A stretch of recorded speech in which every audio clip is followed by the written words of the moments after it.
Olá, boa noite.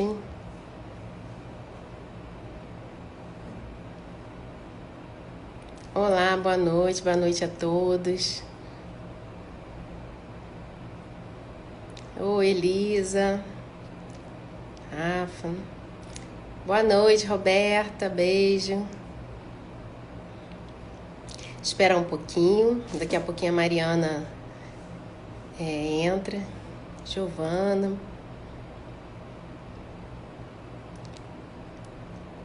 Oh, boa noite.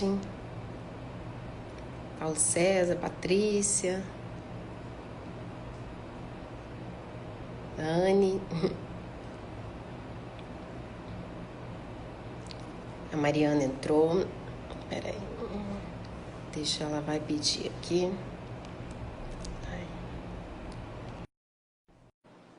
Olá, boa noite, dona Hélia, Cláudia.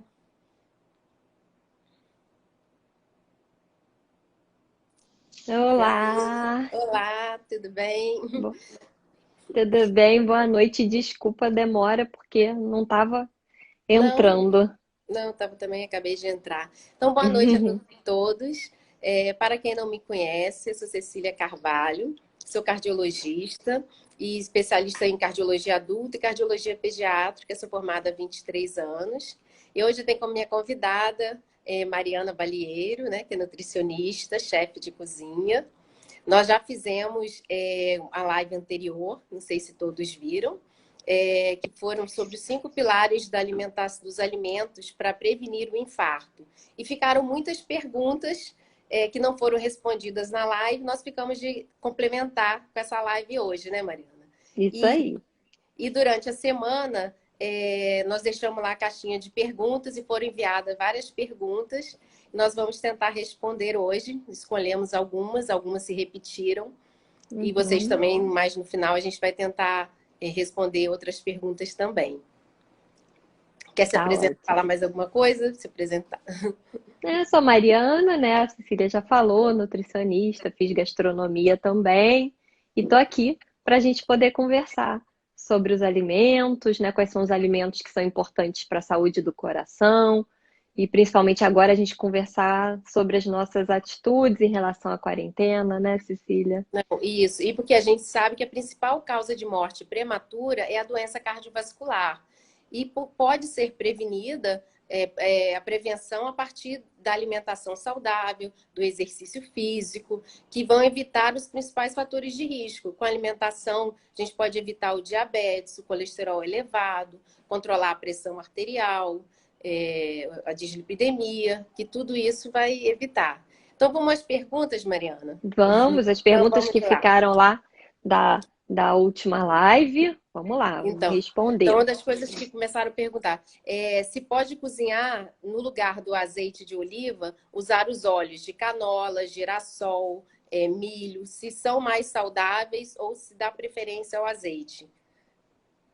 A gente, assim, eu não recomendo, né, na minha prática clínica, eu não recomendo o uso dos óleos refinados, seja milho, soja, canola. Por quê? Porque esses óleos são refinados, ou seja, eles passam por um refinamento. Nesse processo tem muita perda dos compostos fenólicos, que são antioxidantes super importantes, são nutrientes importantes para a nossa saúde, principalmente para a saúde cardiovascular, para diminuir a inflamação, né? E um dos maiores problemas na doença cardiovascular é a inflamação e a formação de trombos, né? De acúmulos de gordura. Então, eu sempre indico, e outra coisa que eu também sempre falo, que o óleo refinado, ele geralmente vem num plástico, né? Que tem o Sim. bisfenol, que tem afinidade por esse óleo, então ele acaba passando da embalagem para o produto e a gente vai ingerir. Então, além de não ter nutrientes, né? A gente ainda vai acrescentar uma substância ruim para o nosso organismo. É. Então, eles são transportados, às vezes, no sol, no calor, o Rio de Janeiro é quente, então a gente piora ainda mais, né, essa perda dos compostos fenólicos e ainda oxida mais essa gordura. Então, quando ela chega na nossa mesa, ela já está mais ainda transformada, né? Então, Então, O ideal é cozinhar com azeite, eu indico azeite, de preferência o azeite extra virgem, porque ele contém mais gorduras boas, né? Mais ácidos graxos monoinsaturados, tem mais compostos fenólicos, e esses compostos fenólicos vão ajudar Que é na... o antioxidante, né? Que Isso, é o fundamental para evitar a aterosclerose, vai proteger a função endotelial, a camada interna das artérias, da parede. Então, o azeite é o melhor do que. exatamente, é a melhor opção. Você pode usar para cozinhar um azeite extra virgem mais barato, né, com um preço mais acessível, e comprar um azeite extra virgem de melhor qualidade, né, com um preço maior para usar na salada, que você não precise aquecer esse azeite, porque o aquecimento vai ter perda, né? A gente vai ter perda de composto fenólico, a gente vai ter perda dos nutrientes, mas se você aquecer o mínimo, melhor. E quando você aquece mais, esse composto fenólico protege a gordura do azeite. Isso tem que falar que ver o preparo dos alimentos, né? O fritura, que vai, o ponto de ebulição, que vai ficar mais, o aumento da temperatura, vai saturar, vai oxidar esse óleo que vai grudar nas paredes e que vai causar infarto, aterosclerose, né? Então, mesmo, e o azeite dos óleos é o que menos oxida, né? Mas Sim. todos os outros com alta temperatura vai ser pior. Então, preparo Mariana sabe melhor, né? Caldos, cozidos, Sim, né? ensopados, é No sempre melhor. forno, No sempre melhor. vapor, é sempre a melhor opção, né? A banha de porco e o óleo de coco, eles também aguentam temperaturas altas, mas são gorduras saturadas que a gente também tem que ter moderação, né? Não estão proibidas, a gente precisa de uma certa quantidade, porém a quantidade é bem pequena. Então, que na outra vez perguntaram também, a gente falou da Também, banha de porco. Então, assim, é importante ressaltar isso, tá? outra coisa é do mel. Pode usar o mel no lugar do açúcar? Isso também tudo com moderação, né? Vai depender se o paciente é diabético ou não, né? Essa Mas é pergunta acho que mais. foi um diabético que fez, É, não foi? se é mais saudável. É assim, o mel, ele contém mais nutrientes, um mel de boa qualidade, né? Ele contém mais nutrientes do que o açúcar, até porque ele não é refinado, ele não tem essa perda que o açúcar tem, né? Que a diferença de um melado, o açúcar mascavo para o açúcar branco, né? Não tem nutriente nenhum. O processo de refinar para ele ficar branquinho, ali só tem açúcar, açúcar ainda com toxinas, né? Então, o ideal se for adoçar para um diabético, a gente pode pensar num adoçante, mas isso é individualizado, né? Ver qual a aceitação e também se aquele paciente precisa mesmo, mas o mais importante é a gente se acostumar com o sabor natural dos alimentos. Isso é o mais importante, né? Se é amargo, se é azedo. O café a gente ir desmamando, que eu falo, vai desmamando a língua para esse sabor tão doce, porque o adoçante também aumenta muito assim, essa coisa doce na língua, né? A gente fica muito mal acostumado com esse doce, com esse paladar doce que o adoçante traz pra gente, né? E o Então, adoçante, ele engana o organismo também, né? Vai ter um aumento maior de produção de insulina, né? E exatamente. dá mais vontade de comer doce, né? Pois é. Então, porque entra uma caloria ali que a gente chama meio de caloria É, vazia, né? Não está entrando nutriente, está entrando um alimento ali diet, né? Com adoçante, não tem o açúcar de fato, a energia de fato, né? Então a gente engana o organismo. Então, evitar o adoçante também, fora que tem muitos estudos já mostrando como o adoçante afeta, além de afetar a produção de insulina, resistência à insulina, como ele afeta também a nossa microbiota intestinal, como ela faz alteração nessa microbiota. Então é importante cuidar disso, né? Evitar os adoçantes. o que é super importante, que já tem vários estudos com a microbiota, a Mariana até estuda muito essa parte da microbiota, até associado a depressão, a alterações cardiovasculares, tudo de acordo com Alergias, alergias alimentares, má absorção de nutrientes. Se a gente tem uma má absorção de nutrientes, é ruim. A microbiota intestinal também atua no nosso colesterol. Então, ela também está ali para equilibrar também a produção, a absorção do nosso colesterol, né? Então, assim, cuidar do intestino é muito importante. Quanto mais eu estudo, mais eu vejo que ele é central para o nosso organismo, né? A gente depende dele para todas as nossas funções. Tanto que nos congressos de cardiologia, agora tem aula com nutricionista só sobre microbiota, que é muito... Então, Pois é, que é importante. Outra pergunta que é muito frequente até no consultório, tudo. Qual a quantidade ideal de café e se o café faz mal ao coração? Nós sabemos que tem os benefícios do café, né? Tem que ser tudo com moderação. E tem pessoas que são mais sensíveis à cafeína do que outras, né? Então, tem pacientes que vão ter arritmia, taquicardia, extracístoles, mas também não vão ser todos, né? E A tem os cafeína. benefícios do café, né, Mariana? Sim, a cafeína ela tem os benefícios para concentração, né? Que ajudam na concentração, ajudam na atividade física, a gente tem mais disposição. Tem O café antioxidantes, né? tem antioxidante, que é o ácido clorogênico, que é um super antioxidante e que faz super bem à nossa saúde, faz bem também à microbiota intestinal, ajuda a desinflamar o nosso organismo.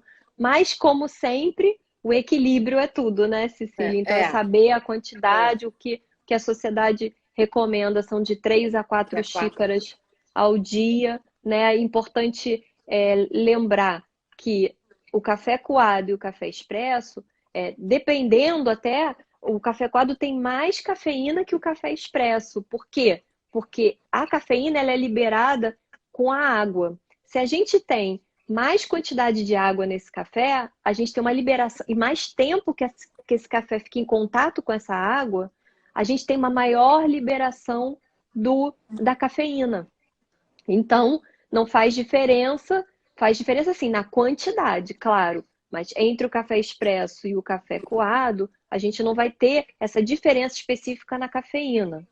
Já no café instantâneo, a gente tem uma maior quantidade de ácido clorogênico, ele fica mais preservado, e a gente também teria uma quantidade menor de cafeína. Então, isso foi o que eu li agora sobre o café e achei bem interessante. Cuidado também, outra coisa que eu sempre falo, com café expresso de cápsula, né? Porque ele está ali numa embalagem, com alumínio, com plástico, então a gente também está trazendo metal pesado, substância tóxica para esse café. Então, não é não tomar nunca, mas não é só tomar o expresso ou tomar muitos expressos por dia, né? Respeitar aquele limite de 3 a 4 no máximo. Gestante, eu não libero café. E também para as tentantes, para as mulheres que estão pensando em engravidar, eu também peço para se preocupar bastante com a quantidade, tá? Porque ela atrapalha a função hormonal também. A dona Hélia tinha perguntado, que é uma pergunta que a gente ia fazer, que fizeram muitas também, é sobre falar do chá verde. Então, lembrar que os chás, eles são fitoterápicos, né? São ervas e ali tem substâncias que vão produzir efeitos no organismo, que agora é moda, chá verde, chá de hibisco, cavalinha. E todos esses chás, eles têm efeito, tem antioxidantes, efeito diurético, mas o chá verde tem muita cafeína, né? Então, pode provocar arritmia cardíaca. Eu tenho até uma paciente que não tem muito tempo, a senhora, ela queria emagrecer, doutora, eu estou muito acima do peso, queria emagrecer e começou a tomar muito chá. Ela fez uma arritmia e foi parar até no hospital, e o que ela tinha feito de diferente era muito chá, muitas ervas, né? Aí pode falar, Mariana, mais do... Pois é, né? E a Mariana até me falou sobre... Mariana estuda sobre fertilidade, né? Trabalha com fertilidade, e do chá de hibisco, deixa a Mariana falar, né? Pois que eu não sabia. assim, é uma curiosidade, né? Mas que eu falo também, como eu trabalho muito com fertilidade, né? Com as tentantes e com gestantes. Gestante a gente não libera nenhum tipo de chá. A gente não tem segurança, nem estudo de segurança para liberar chá para gestante. As tentantes, né? O que tem muitos estudos mostrando do chá de hibisco, que ele numa certa dose, não é muito alta, os estudos mostram 1,5 xícaras de chá de hibisco, ele tem uma ação contraceptiva, tanto para homens quanto para mulheres. Então, diminui a produção de espermatozoide no homem e faz alteração na ovulação na mulher. Por quê? Porque ele aumenta o estrogênio. Se ele aumenta o estrogênio, No homem ele vai diminuir a testosterona, então o homem vai produzir menos espermatozoide. E na mulher, se aumenta o estrogênio, vai atrapalhar a ovulação, né? Não vai ter aquele pico de estrogênio, progesterona, e a mulher pode não ovular, e aí atrapalha esse processo. E em tribos antigas, eles usavam o hibisco como método contraceptivo. Então é super interessante, porque o hibisco virou uma moda de hibisco. É, Todas as mulheres tomando hibisco para emagrecer, muitas para muitas até emagrecer, para emagrecer, para engravidar, e para algumas engravidar. Exatamente. Agora tem uma fizeram. vantagem que o hibisco, assim que você para de tomar, você volta com toda a sua regulação hormonal normal, né? Ele não tem um efeito a longo prazo, ele seria um efeito diário. Você parou, ele volta, né? E os outros chás, Perguntar. a gente Não tem vai. que ter cuidado, porque todos os chás, na verdade, eles são os concentrados da erva. E muitos medicamentos são feitos à base de ervas, de fitoterápicos. Então, quanto mais concentrado for esse fitoterápico, maior a chance de você ter uma reação, de você ter uma sobrecarga no seu fígado com tanto fitoterápico, né, para detoxificar. Então, assim, tudo tem a sua dose, o seu momento, o seu objetivo e a indicação, né? Lembrar que os Não é? medicamentos eles vêm das EDOS, muitos são fitoterápicos. Estou Sim, perguntando a segunda vez sobre o Nescafé. Pode? Pode, né? O Nescafé ainda pode. tem várias E ele é instantâneo, né? Ele tem o que eu falei, ele vai ter mais ácido mais clorogênico, antioxidantes, mais menos antioxidantes. café, exatamente. Agora, o importante nesse café você não, assim, ou não encher de açúcar, ou ter cuidado com o adoçante que você vai utilizar, né? Para não perder a qualidade desse café.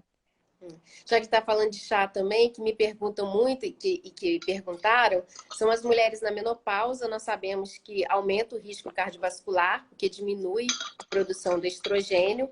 Então, essa mulher, para passar pela menopausa de uma maneira mais tranquila, né?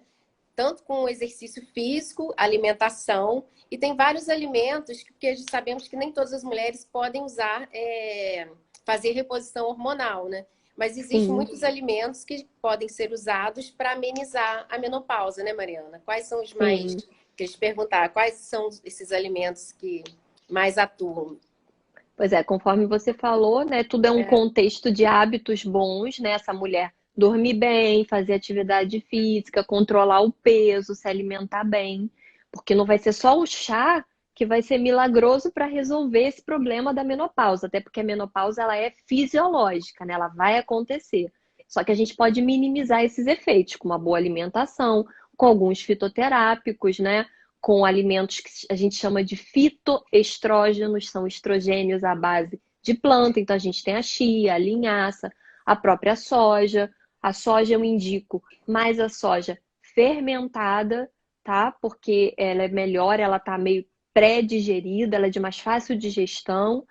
Então, eu prefiro sempre produtos à base de soja fermentada, que seria o tofu, o miso, tem o natto, são algumas formas, né, da gente consumir a soja. Hoje a gente tem até as pastinhas de soja, né, que são orgânicas, que eu também gosto de utilizar. De preferência, sempre a soja orgânica, e o que a tá? gente está falando É. dos chás, o chá também de amora, que muitas pacientes usam também, tem efeito comprovado, né? Sim, pois é, tem muitas ervas que a gente pode usar para os fogachos, né, para aqueles calores. Então tem o trevo vermelho, tem o ginseng, tem alguns assim, todos com indicação de um especialista, né, de uma pessoa habilitada, porque não é porque funcionou com a vizinha o chá de amora que vai funcionar para você, tá? Cada um é um ser, né, Cecília? A gente sempre fala isso, Não, cada um é único individualizar, né? e individualizar a prescrição, né? Nunca botar, é bom para todo mundo, porque está na internet, porque está no Google, aí a pessoa toma e acontece, né, o que você falou, uma arritmia, passa mal, Sim. não melhora o fogacho. Então, assim, tudo com as suas especificações, né? Com as suas. Tinha feito uma pergunta aqui se é hipertenso, qual biscoito melhor para usar? Ou creme crack, os pós de maisena. Também tem açúcar, né? Açúcar, farinha, E né? muito sódio, né? Né? Assim, eu posso dizer que quase todos os produtos industrializados e ultraprocessados, o que acontece no ultraprocessado? além dele estar processado e perder nutrientes, e muitas vezes a indústria vai lá e acrescenta nutrientes, né? Ah, é biscoito maisena com vitamina E, com vitamina D, com vitamina não sei o quê, com ferro, ácido fólico. Primeiro que são componentes muitas vezes de má qualidade, uma forma química ruim. Ele é processado, ele perdeu a fibra, ele perdeu os nutrientes e geralmente produto processado está cheio de sódio, está cheio de corante, flavorizante. Então, o ideal é que a gente prefira um alimento, né, um biscoito, até botar aqui a bolacha de arroz Ah, integral, sim, eu indico, fazer um biscoito caseiro, fazer um pão caseiro, que a gente vai falar dos pães também, que surgiu essa pergunta. Sempre preferir os alimentos que tenham menos ingredientes possíveis, que sejam mais puros possíveis, mais próximo de uma comida natural, né? Da comida do dia a dia. achocolatado tem cafeína também? Estão Tem, perguntando se faz chocolate tem sentido. cafeína. Sim, Mas, chocolate mas tem cafeína, mas é pouquinho, né? Um teor bem menor. Onde tem mais cafeína seria num chocolate mais amargo, num 100% cacau. A concentração é maior. E os chocolates também têm poder antioxidante, né? Tem que saber Sim, escolher o chocolate. O achocolatado geralmente vem com a grande quantidade de açúcar, né? O ideal, então, seria usar o cacau, que aí o o cacau cacau em tem os pó. benefícios, né? Sim, tem a Que é tudo que a gente teobromina, os quer, né? flavonoides. Para evitar os antioxidantes, vão desinflamar o organismo, né? Sim, é importante para o endotélio, né? Para a saúde do endotélio, para aumentar o óxido nítrico. Então, assim, o cacau é excelente. Mas é isso, aqui em casa mesmo, eu uso com as crianças também que eu atendo, é cacau em pó natural, às vezes com açúcar mascavo, orgânico. Dependendo de onde for botar, se eu bater cacau com uma banana d'água docinha, eu nem coloco açúcar. Tá? Então, assim, a gente saber e ensinar, gente. Quanto antes a gente ensinar essa criança a comer menos doce, mais fácil é acostumar esse paladar no futuro, né? E a bolacha de arroz é acostumar, né? Passa cottage, uma coisinha Sim, que ela eu é, gosto. Aqui em casa as né? meninas também gostam. Eu até tenho comprado umas assim que vem com gergelim, que dá um saborzinho gergelim, com chia. É legal botar uma pastinha de tahine, que é uma pasta de gergelim, uma pastinha de berinjela, pasta de grão de bico. Tem, assim, bastante opção até para dar sabor, porque ela não tem realmente sabor, né? Tá perguntando do azeite. O azeite que nós falamos no início, Cleia, o azeite é melhor do que todos os outros óleos, né? Porque é uma gordura monossaturada, então tem o poder anti-inflamatório, antioxidante, vai diminuir a agregação plaquetária, a formação de trombo, que vai levar Exatamente. ao infarto. E perguntaram também se o chocolate é o quê? Se o Perdeu? chocolate Porque, acelera. Perdi a pergunta. é porque às vezes Chocolate passa. acelera, né? O chocolate acelera o coração. Só se em excesso, tem um pouquinho de cafeína, mas não muito, Não... né? Uhum. E é Para isso, chegar. aquela tal da individualidade bioquímica, né, Cecília? Que É, para uns o café, uma é. xícara de café é o suficiente para dar taquicardia, para outros ele toma quatro e não sente nada. Então também isso tudo depende de cada um, tá? Carlos está perguntando do cardápio, mas aí tem que ser mais individualizado, né? Para cada É, um, né? O sim. que a gente pode até A Edna está já. perguntando do vinho tinto. O vinho tinto é super, assim, ele é interessante porque ele é riquíssimo em resveratrol, né? Então tem muitos estudos mostrando o benefício do vinho tinto para a saúde cardiovascular. Mas tudo, primeiro, o vinho tinto, né, que você colocou, que tem que ser da uva escura, porque é ali que a gente tem um teor maior de resveratrol, de antioxidante. Na semente da uva a gente tem também bastante resveratrol, bastante antioxidante. E assim, moderação, né? Uma É, taça por dia. O ideal é que não beba todos os dias, é alternar. Então, vai comer a uva, vai tomar o suco de uva, vai tomar o vinho tinto, né? Não, não suco assim, de uva, as saber frutas alternar. vermelhas, né? Sim, Outras. o açaí, a jabuticaba são riquíssimos em resveratrol. E a gente quase não fala das nossas frutas, né? Das frutas que a gente tem aqui. A gente fala muito da amora, do blueberry, que são Framboesa, caríssimos. E Temos a a nossa gente tem jabuticaba, que é riquíssima, né, em riquíssima, o açaí, antioxidantes. né? Então, assim, a gente lembrar também que não é só o vinho, mas o vinho também não é proibido. É só a gente lembrar se essa pessoa pode beber bebida alcoólica, se ela tem o fígado tá ok para, né, para poder receber essa bebida alcoólica, o coração, a pressão, né? Aí são muitos fatores. Mas uma tacinha de vinho, de vez em quando, não faz mal a ninguém, né? O que a gente ia até falar também, que vários perguntaram, é quais são os alimentos funcionais, né? Já que a gente está falando, o açaí já é um alimento funcional, a Sim. jabuticaba. Sim. O que que é um alimento funcional? É quando esse alimento ele vai além do nutrir que a gente pensa assim, nutrir como um macronutriente. Ele deixa de ser simplesmente uma proteína, um carboidrato, um lipídio, mas ele agrega, ele vem com mais nutrientes, com fitoquímicos, com antioxidantes. Então, quem que eu posso lembrar? Por exemplo, os peixes gordos que têm ômega 3. Ômega 3 é extremamente importante para o coração, para a saúde cardiovascular, que é um potente anti-inflamatório, porque faz bem para o cérebro, né, Cecília? A gente tem os beta-carotenos, que são antioxidantes, a gente tem o açaí, a gente tem a gordura do abacate, das oleaginosas. Então, o As alimento fibras. funcional seria as fibras prebióticas, então, que vão alimentar as bactérias boas do nosso intestino, e a gente falou como o intestino é importante para o nosso corpo de um modo geral, para a nossa saúde, né, sistêmica, né, total.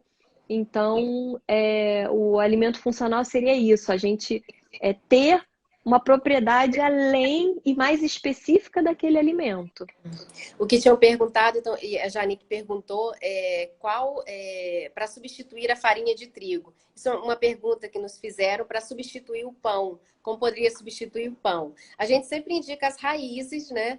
Uhum, Inhame, aipim, batata doce. Mas existem várias receitas, a Mariana até vai fazer um e-book, né? Que nós vamos deixar aqui no link do meu Instagram e do dela com isso. receitas de pão e que eu descobri que eu faço pão em casa com farinha de castanha, amêndoa, mas a Mariana falou que pode ser feito na frigideira, que todo mundo quer Sim. praticidade, né, Mariana? Fala aí para Isso aí, pois é, eu separei umas 12 receitas assim para passar para vocês com pães super fáceis de fazer de manhã, né? Pães que você faz na frigideira e que a gente sai daquele do pão, né? E que acrescenta nutrientes, porque a gente pode fazer com fubá, com farinha de grão de bico, com farinha de castanhas. A gente pode usar também uma batata doce. Eu até estava comentando com a Cecília que eu indico muito para os meus pacientes. É pegar a batata doce, cortar ela na longitudinal, né? Assim, fazer ela fininha e colocar na torradeira. que eu Fica adorei a ótimo. praticidade, né? É super prático, você não precisa cozinhar a batata doce, corta ela fininha, põe na torradeira e depois você passa ali uma pastinha, bota um azeite por cima, fica uma delícia e é uma boa opção de café da manhã. Então, assim, a gente vai passar para vocês essas receitas de pão de frigideira, que são ótimos substitutos para o pão, né? Para o pão que tem farinha de trigo. Não que seja, eu não sou contra comer a farinha de trigo, comer o glúten. Mas equilíbrio é tudo. A gente não precisa todo dia comer o mesmo pão, né? O pão francês da padaria, ele além de não ter nutriente, porque aquela farinha está refinada, ele ainda também é riquíssimo em sódio. A gente tem muito sódio no pão francês. Então é Sim, mais uma isso dá coisa para se demais. pensar, né? Até a Sociedade Brasileira de Cardiologia está sempre tentando com as indústrias para tentar diminuir o sódio dos alimentos, que todos os alimentos processados têm muito sódio, muito sal, né? E o pão, até o nosso Exatamente. pãozinho da padaria, tem muito sal. Pois é, então É, ele não está proibido, mas ele não é o ideal que ele seja o pãozinho de cada dia. Assim, todo dia você come. Tem gente, Cecília, que come pão francês no café da manhã, pão francês no lanche, e às vezes não quer jantar, come pão à noite. Quer dizer, é muito sódio para um dia só. É muito carboidrato refinado para um dia só, para um corpo só. A gente tem que porque equilibrar com fibras, né? e lembrar que as fibras vai absorver menos o açúcar, as gorduras, né? Tem toda a Exatamente. funcionalidade da fibra também. né? Alimentar as É, bactérias boas do seu intestino, né? a Então, Jane, a Jane perguntou se os probióticos bons para melhorar a imunidade. Isso foi uma pergunta também frequente que fizeram essa semana. Quais são os alimentos para melhorar a imunidade? A gente tinha até falado que isso é um combo, né? Se sim, alimentar de forma saudável. Mas os probióticos, né, Mariana? Fala aí dos sim. probióticos. Porque o intestino é o nosso maior órgão imunológico, é o maior órgão imunológico do nosso corpo. É ele que coordena a parte imunológica, né? Toda a nossa imunidade. O intestino, ele maltratado, um intestino com permeabilidade, é, é, com impermeabilidade, né? Na verdade, permeável, deixando passar substâncias sem estarem digeridas, bem absorvidas, né? Ele vai aumentar ele vai diminuir a nossa imunidade porque vai inflamar mais o nosso corpo. Então, o probiótico, ele vai ajudar a aumentar bactérias boas no nosso intestino. Mas o que eu sempre falo, primeiro, o probiótico, tem gente que funciona bem o probiótico, tem gente que constipa, né? Que causa prisão de ventre, tem gente que causa diarreia, tem gente que tem mais gases. Então, mais importante do que tomar o probiótico é alimentar a bactéria boa do intestino com prebiótico, com comida, com fibras que vêm das frutas, dos legumes, das verduras. É a banana verde, que tem amido resistente, que é um excelente prebiótico. A gente tem também na batata Yacon, que não é muito comum aqui, mas que a gente encontra no hortifruti, não é o ano inteiro, mas a gente encontra. Também é excelente. O alho poró, o alho, a As fibras. cebola. E Pois é, o alho também tem a alicina, que tem um poder sim. anti-inflamatório grande, né? Exatamente, ajuda a diminuir a pressão, né? Ele diminui a pressão para quem é hipertenso. A gente tem também o psyllium, a goma-guara, a aveia, que são extremamente Perguntaram ricos muito em da outra vez do prebiótico. psyllium. O psyllium é uma fibra que você encontra Isso, em qualquer casa de produtos naturais e sim. não tem nenhum sabor. Você pode acrescentar nas frutas, até em salada. E para Sim. fazer nesses preparos dos pães que a Mariana está falando, pode acrescentar o psyllium também, né? Porque vai ficar mais Pode, super. fofinho e Sim. com benefício da fibra, né? Ótima dica, Cecília, é isso mesmo. E ainda você bota mais nutriente, esse pão fica mais rico ainda, né? Então é bem E é importante. uma colherzinha de sobremesa já tá bom, né, mãe? Já tá ótimo, já tá E ótimo. outra Uma coisa, coisa importante que eu sempre falo para não esquecer: fibra tem que vir com água. Não adianta se entupir de isso. fibra, alimentar bem sua microbiota intestinal e não beber água. Fibra sem água acaba constipando mais esse intestino. Então é beber água, praticar atividade física para fazer esse intestino se movimentar também junto com o corpo, É. né? Perguntaram da crepioca. A crepioca é uma boa alternativa para um café da manhã, para lanche não, café da manhã, né? Sim, porque vai ter energia, né, da tapioca. Lembrando que a tapioca é um carboidrato refinado, tá, gente? Então não adianta tirar o pão e se entupir de tapioca.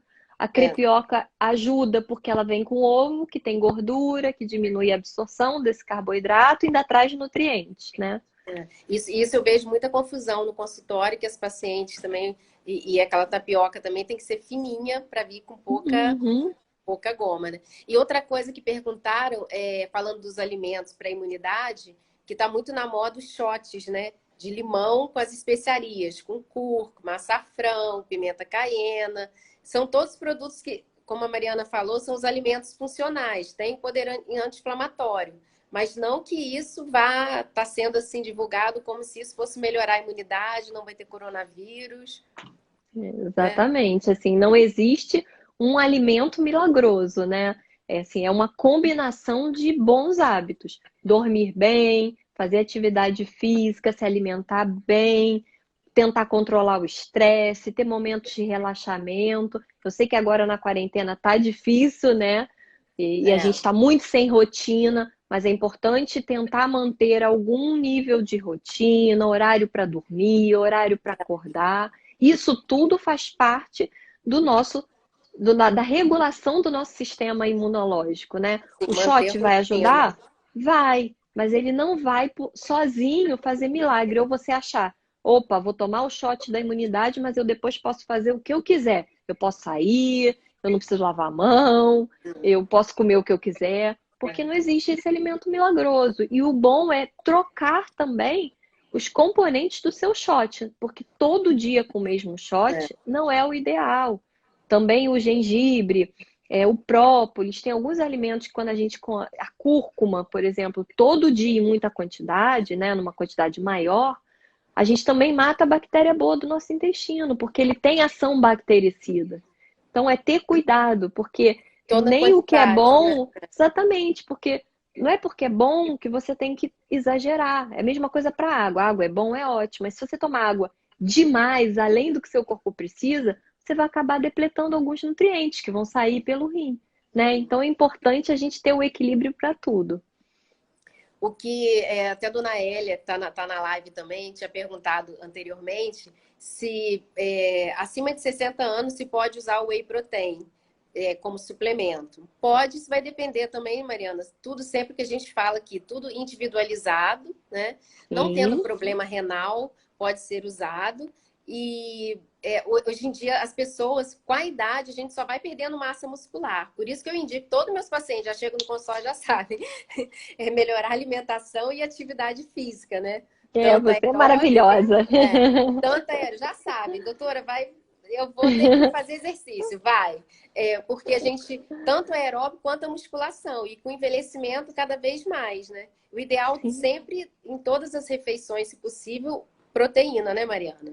Sim, e não necessariamente a proteína animal, desde que tenha um equilíbrio, né? Então, o idoso ele tende a perder massa muscular. Também é uma coisa, é fisiológico. Bom, E Elisa. se ele não pratica atividade física, aí que ele perde mais ainda. Então, ele tem que se manter ativo, isso é muito importante. A gente tem que observar, tem aí vários amigos É, professores, é, personagens que estão adorando. Pois é, essa integração multiprofissional, ela é assim, o perfeito, né, para qualquer até ser humano. a Cláudia Fonseca, que está aqui na live, que vai fazer a próxima live comigo daqui 15 dias, e nós vamos falar sobre isso, sobre a sarcopenia, perda da massa muscular, e como se recuperar e manter e aproveitar. E muitas pessoas agora na quarentena, assim, teve muita coisa, todo mundo, né? Nós também, né?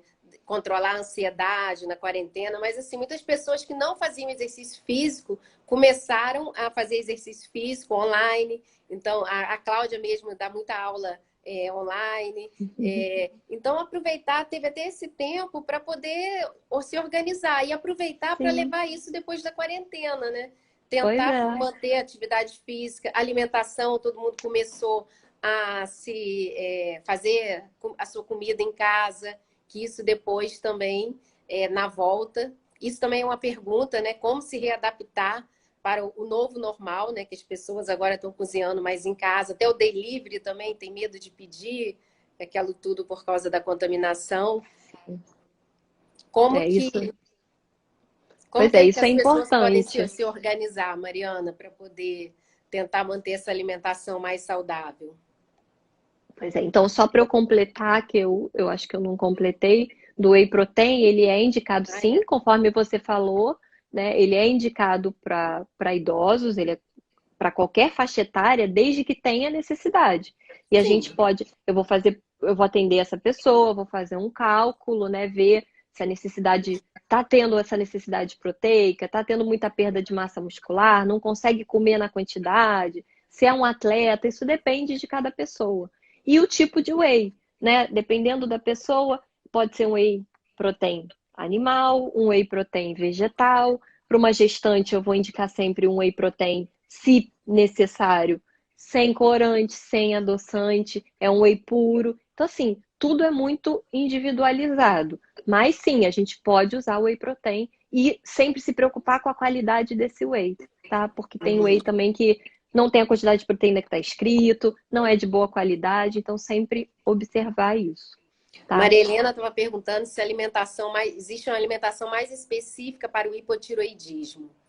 Não, não. Olha, tem em relação a nutrientes, que a gente vai passar, se preocupar com aqueles nutrientes que são importantes para a tireoide.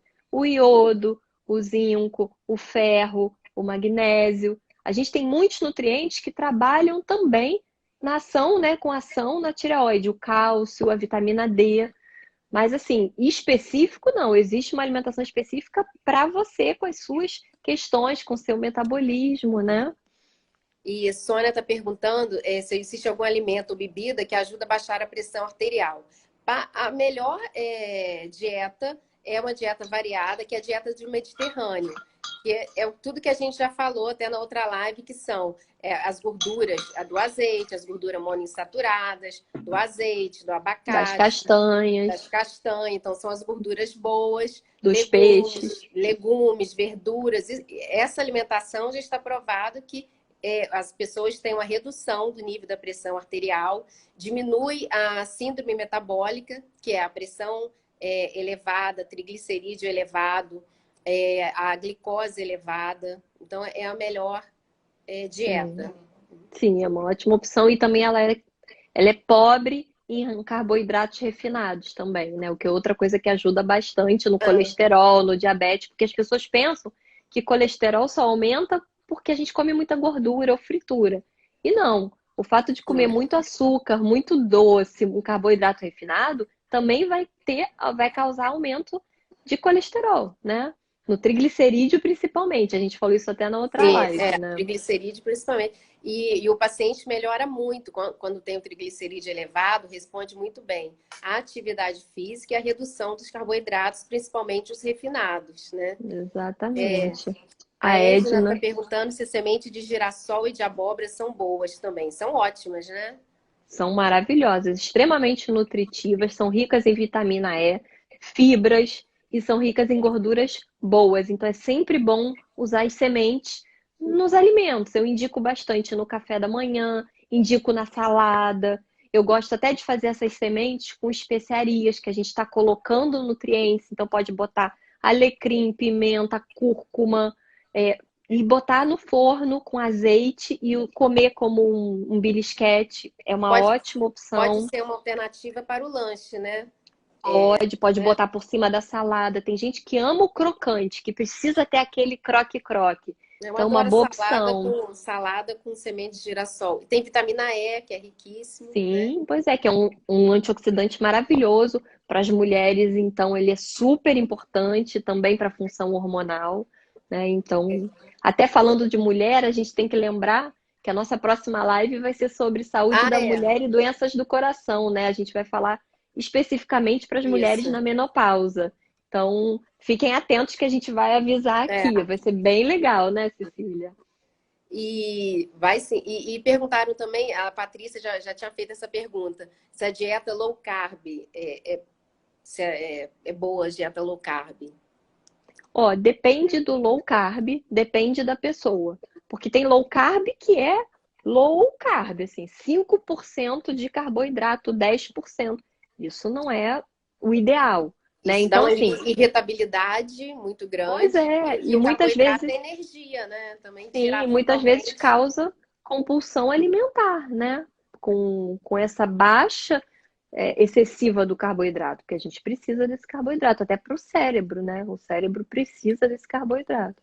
Usar pouca Então, quantidade, mas os carboidratos, como a sim, gente falou, as raízes, né? Os escolher a integrais, né? qualidade, né? Muito mais do que a quantidade, é escolher a qualidade desse carboidrato, né? Ele ser rico em fibras, não ser ultraprocessado, isso é o mais importante.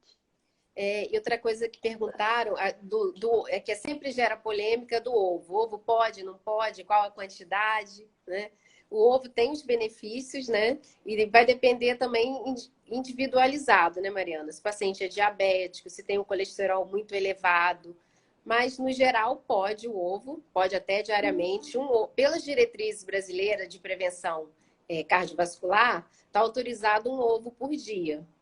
E isso Uhum. vai depender do metabolismo de cada um, né? Sim, pois é, porque o ovo também tem proteína, é, é rico em nutrientes, tem gordura boa também, tem colina, tem vitamina A, né? Então, a própria clara é extremamente rica em proteína. É só Minerais, o que a gente ferro. fala, é a moderação, né? Estou perguntando do jejum, e o jejum que é tão falado. Pois é, o jejum também ele é super individualizado. Tem muito estudo bacana até mostrando os benefícios do jejum, mas os estudos que eu li, que são assim, que mostram os maiores benefícios do jejum, seria um jejum de 12 horas. Então não precisa ser um jejum de 16 horas, um jejum de 24 horas, um jejum de 18 Aproveita o horas. sono, né? O período É, do sono, né? isso é Tenta mais um jantar mais motivo para cedo, você né? dormir. Então, assim, por que que é importante o jejum? Porque, primeiro, ajuda a microbiota intestinal por não ter nenhum alimento ali. Então, é o momento, né, dessa recuperação da sua microbiota. É um momento também de fazer uma limpeza nesse corpo. A melatonina, ela não é um hormônio só do sono, ela é um hormônio também que faz uma limpeza à noite no nosso organismo, retira, né, vários radicais livres, ele é um poderoso antioxidante. Então, hoje tem muito estudo mostrando a importância da melatonina. Então, assim, um jejum de 12 horas, ele é um jejum super funcional, porque dependendo da pessoa, um jejum muito prolongado, ele pode levar à compulsão alimentar, à vontade maior de comer doce, à vontade de comer mais. Porque tem gente assim que faz o jejum, sai do jejum, tem um desespero de fome, porque tem. Mariana Cone estava perguntando, jejum de 16 horas. Então, o jejum prolongado já tem, Depende da vai ter pessoa, inconveniente. depende do objetivo. Ele tem que ser feito é, sendo monitorado a curto prazo, né? Esse jejum não pode durar um tempo sem limite, né? Então, e outra coisa é saber o que comer quando sair do jejum. Isso é muito importante, porque não adianta você faz o jejum, quando você sai do jejum, você quer comer a casa, até porque tem um desbalanço dos nossos hormônios de fome e saciedade, né? Que é a grelina, a leptina. Então, o importante é a gente também entender o nosso corpo e saber o que funciona no nosso corpo, né? Muitas vezes tem muita gente, eu tenho vários pacientes que fazem exercício em jejum assim, tem um rendimento muito maior. Cairia. Outros não É, conseguem, nem é. duro se fizer. Então E depende, né, lembrar Cecília? que o exercício físico ele vai liberar a grelina, que são hormônios da saciedade. Então, por que é tão importante sempre associar a atividade física, né? Fora os benefícios, abaixar a pressão arterial, controlar a insulina, a sensibilidade à insulina, a lipólise, né? Exatamente. A Cláudia até está falando, eu não posso É, por conta da enxaqueca. Também, muita gente que tem enxaqueca por hipoglicemia, se faz jejum, piora essa enxaqueca. Piora muito. Então, assim, não existe o bom para todo mundo. A gente fala isso mil vezes, gente. Desculpa ser repetitivo, mas é isso. Não existe o perfeito para todo mundo, um protocolo que, olha, isso é bom para todo mundo, né? Nós somos seres sim. que com individualidades bioquímicas, né? Então cada um tem o seu jeito, o seu metabolismo, o seu jeito que funciona e a gente vai se descobrindo. Eu falo muito isso para as mulheres, como é importante você entender o seu corpo, entender o seu ciclo menstrual, se aquilo é TPM, se aquilo é irritabilidade, se aquilo é cólica, né? A gente tem que se conhecer nosso corpo. Quando o nosso intestino não está funcionando, por quê? Porque eu estou mais estressada, porque eu estou mais cansada, porque eu estou bebendo menos água. A gente tem que começar a olhar para a gente, para nosso corpo, né? Mariana estava perguntando se mulher que está amamentando se pode fazer jejum. Olha, isso é super polêmico, né? Eu já tive também pacientes minhas que estão amamentando e que me perguntaram do jejum. Porque o jejum, ele pode, esse é um momento muito individual, né, da mulher, é aquele momento em que ela está amamentando, que ela precisa de nutrientes para passar para o bebê, que ela precisa que aquele leite seja rico em nutrientes. E eu falo muito para as gestantes, assim, para as mulheres que estão Estão amamentando, amamentando. para as lactantes, que nesse momento o bebê não tem hora para comer, né? Ele não tem hora. Você acorda de madrugada. Então, assim, em que momento você vai fazer esse jejum? Muitas vezes nesse jejum, você pode levantar para amamentar e passar mal e desmaiar, porque você está em jejum, está tendo uma demanda energética muito grande, porque amamentar é um gasto calórico, é uma demanda energética altíssima. E outra coisa que a gente sabe é que na amamentação a gente tem alteração desse leite materno, sim, pela alimentação da mãe.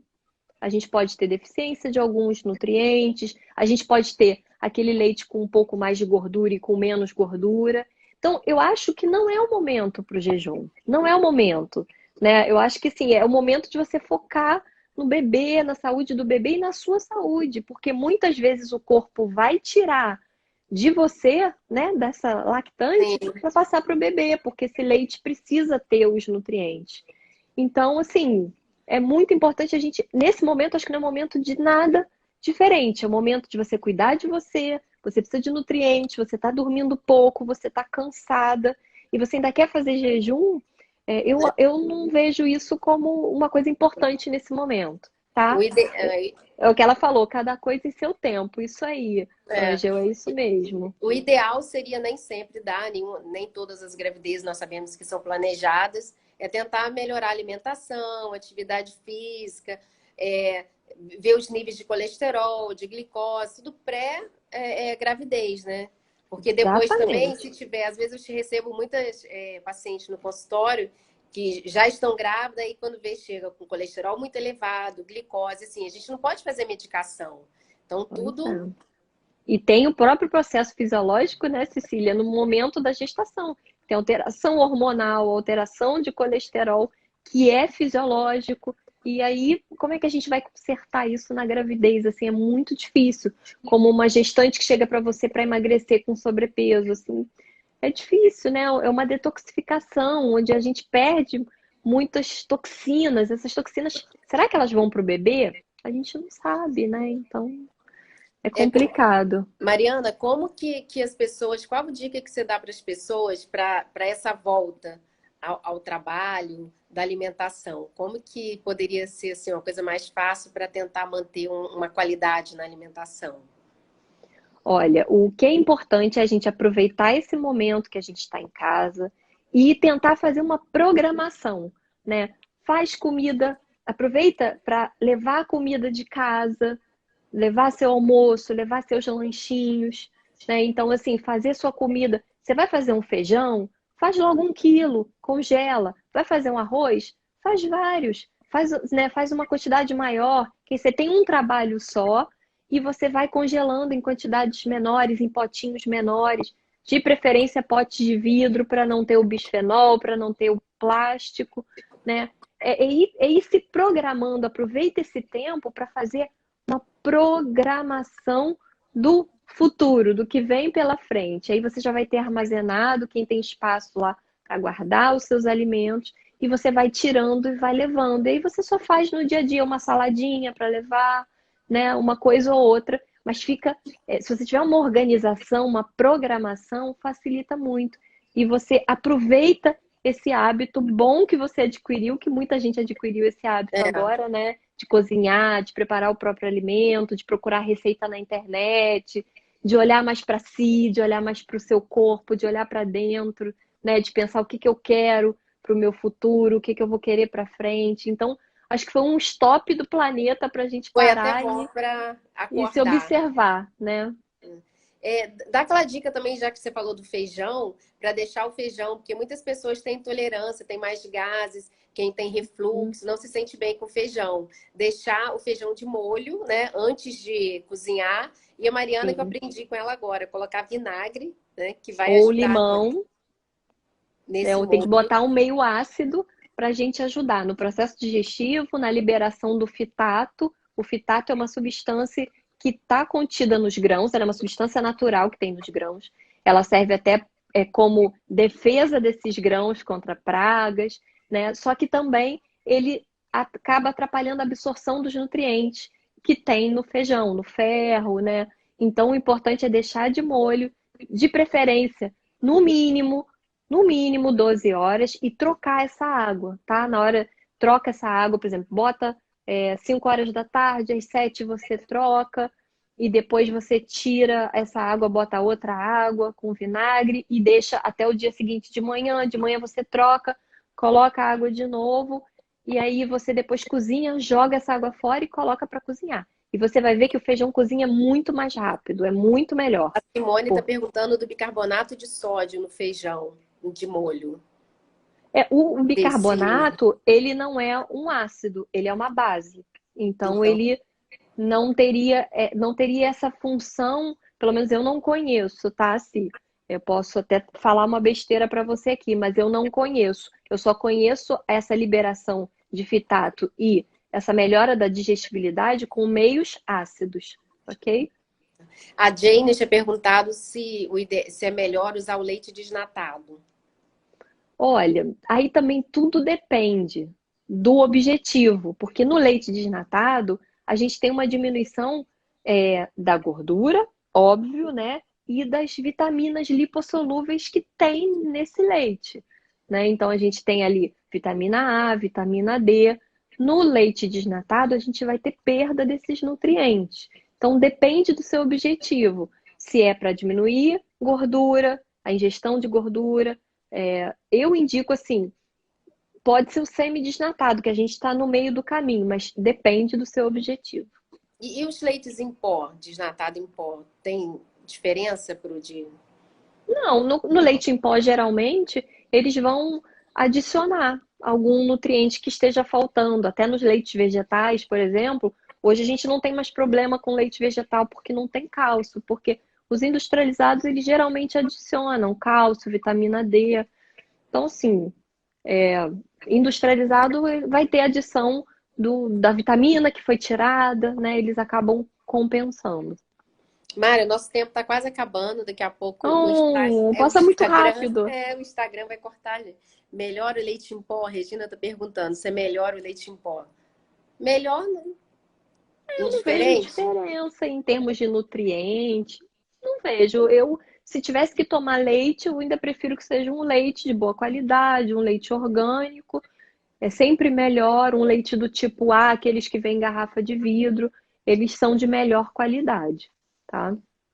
Cíntia, os gases quando como feijão, vinagre na água do molho Ajuda. ajuda, né? Sim, a gente. Ajuda bastante. No processo de digestibilidade, ele cozinha mais rápido, essa fibra, né, essa casca do feijão fica mais digerível. Muito bom. Mari, estão perguntando seu contato. Vou deixar aqui, depois vocês entrem no perfil da Mariana, Nutri Balieiro. E a Mariana, agora nós estamos com a parceria também. Mariana também está lá no consultório, tem o consultório Pois dela. é. E assim, é que a gente está querendo fazer, como eu Eu vejo assim, meu agradeço, viu, paciente, Cecília, né? o conjunto, a abertura do espaço, viu? Agradeço demais você. Mariana Um também estará presentão.